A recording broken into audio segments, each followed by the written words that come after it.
ঘরে পড়ে থেকে জং ধরে নষ্ট হচ্ছে ট্রাইসাইকেল, বিতরণ না হওয়ায় ক্ষোভ।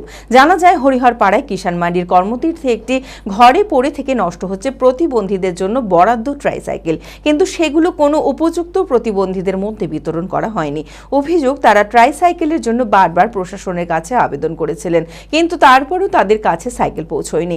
কবে তাদের হাতে সাইকেল এসে পৌঁছবে সেই অপেক্ষাতেই রয়েছেন হরিহরপাড়ার প্রতিবন্ধীরা। মানসিক স্বাস্থ্যের জন্য সবার আগে যে নামটি মনে ভেসে ওঠে, সুস্থ মনের ঠিকানা মনোবীক্ষণ। যোগাযোগ নাম্বার 7477799513। হরিহরপাড়া কিষাণ মান্ডির মাঠে কর্মতীর্থে একটি ঘরে পড়ে থেকেই নষ্ট হচ্ছে প্রতিবন্ধীদের জন্য বরাদ্দ শয়ে শয়ে ট্রাইসাইকেল। দীর্ঘদিন ধরে ঘরের মধ্যে পড়ে থাকায় সাইকেলগুলিতে জং ধরে নষ্ট হতে শুরু করেছে, অথচ অন্যদিকে সাইকেলের আশায় দিন গুনছে এলাকার বহু প্রতিবন্ধী।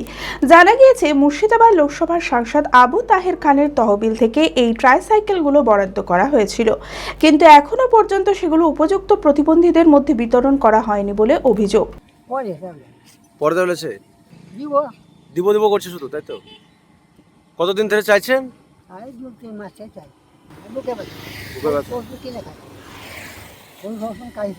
তাদের অভিযোগ, তারা ট্রাইসাইকেলের জন্য বারবার প্রশাসনের কাছে আবেদন করেছিলেন, কিন্তু তারপরও তাদের কাছে সাইকেল পৌঁছায়নি। কবে তাদের হাতে সাইকেল এসে পৌঁছাবে সে আশায় রয়েছে হরিহরপাড়ার প্রতিবন্ধীরা। এসছি আমার মায়ের জন্য। আমার মায়ের পা কাটার সময় আমি বেবি হসপিটালে দরখাস্ত দিয়েছিলাম একটা সাইকেলের জন্য, 3 চাকা সাইকেল। আমি আজ 2 বছর ধরে পেয়েছি, এই পর্যন্ত আমি একটা সাইকেল পেলাম। একবার ছেড়ে 4বার আমি এই কাগজটা জমা দিয়েছি জেরক্স করে, হ্যাঁ, তবু আমি পেলাম না। আবার শুনছি নাকি সাইকেল ঘরে পড়ছে। 4বার করেছি আমি, ভিডিওটাতে সই স্বাক্ষর করে নিয়েও আমি 4বার এই কাগজটা পরপর জেরক্স করে দিয়েছি, 4বার এসে। এই বিষয়ে মুর্শিদাবাদ লোকসভা সাংসদ আবু তাহের খান জানান, নির্বাচনের কারণে ট্রাইসাইকেলগুলো বিতরণ করা সম্ভব হয়নি। ইতিমধ্যে বিডিওর সাথে কথা হয়েছে, খুব দ্রুত সাইকেলগুলো বিতরণ করা হবে।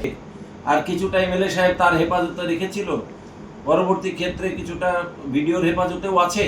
তো আজকে বিডিওর সঙ্গে আমরা বৈঠক করেছি, জয়েন্ট বিডিও ছিল, বিডিও অফিসের অন্যান্য আধিকারিকরা ছিল, সেখানে আমাদের হাতাব সাহেব ছিল, বিএলআরও সাহেব ছিল। সকলের উপস্থিতির মধ্য দিয়েই আজকে আমরা ওটা আলোচনা করেছি। আলোচনার সাপেক্ষে ঠিক হয়েছে উইদিন 15 ডেজ, এই 15 দিনের মধ্যে এই ট্রাইসাইকেলগুলো কী অবস্থায় আছে এবং সেগুলো যাদের নামে অ্যালটমেন্ট করা হয়েছিল তাদেরকে দেওয়ার জন্য প্রয়োজনীয় ব্যবস্থা নেওয়া, এবং অতি সত্বর সেগুলো মেরামত যদি 2-1টা করতে হয় তাহলে সেগুলো করে নিয়ে ঠিকঠাক করে সেগুলো আমরা মানুষের হাতে তুলে দেব।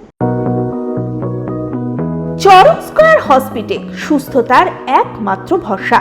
জেলায় প্রথম একই ছাদের তলায় সমস্ত অত্যাধুনিক উন্নত মানের চিকিৎসা পরিষেবা, উন্নত মানের IPD, ICU, CCU, NICU, PICU, dialysis, 7টি modular OT, orthopaedic, paediatric, urology, gynaecology, 24 ঘন্টা অভিজ্ঞ চিকিৎসক। এছাড়াও জেলায় প্রথম ক্যাথল্যাব, সিমেন্স, আর্টিসান এক্স মেশিনের পরিষেবা থাকছে চরক স্কয়ার হসপিটালে। 24 ঘন্টা private blood bank, MRI, CT scan, digital X-ray, cath ল্যাবের পরিষেবা। ওপিডিতে বসছেন বিশিষ্ট চিকিৎসকেরা। রয়েছে স্বাস্থ্যসাথী কার্ডে চিকিৎসার সুব্যবস্থা। চরক স্কয়ার হসপিটাল, 79 পঞ্চানন তলা, চালতিয়া, বহরমপুর, মুর্শিদাবাদ।